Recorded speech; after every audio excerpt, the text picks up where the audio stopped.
继续上来去台东，看到台东197县道，伫咧海华山尾，抑有中央山尾，位置上乡到卑南乡，规个看过拢是田足粉看，风景若亲像100度同款。农委会水利局即马就咧设唱国大地艺术季，邀请外国台湾10位艺术家，用197县道来做舞台，和泰戈尼的飘鸟集嘛，甲伊合做伙，拢总做12件大型户外装置艺术的作品，嘛有12个拍卡风景所在，邀请大家若要佚佗，都爱做回来。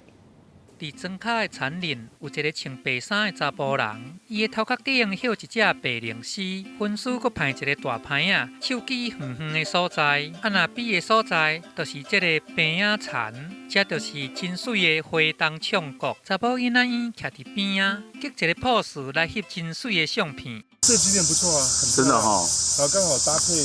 整个后面的山，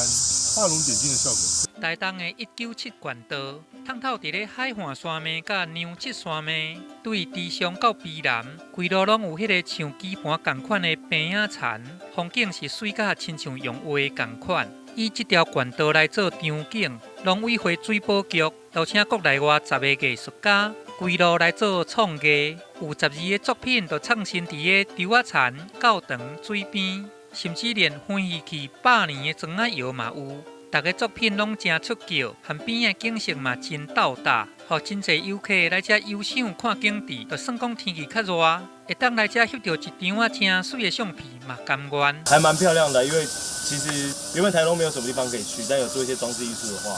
就是会跟这边有一些结合，有一些故事，会让别人对这个地方有回忆跟认同。作品内底还有结合印度诗性、泰戈尼优雅的飘鸟集，来斗搭这个花东唱国的景致。民众伫遮咧欣赏作品，就敢咧亲像读诗同款。伫咧这个叶片的这个部落庄脚，原本是真少人要来，最近却因为艺术作品吸引真侪游客来遮行踏。除了有丰富的自然景观，也佫有真侪在地的农村故事，甲特殊的部落风情，拢要来透过遮的艺术，互民众来感受到台东的水。记者综合报道。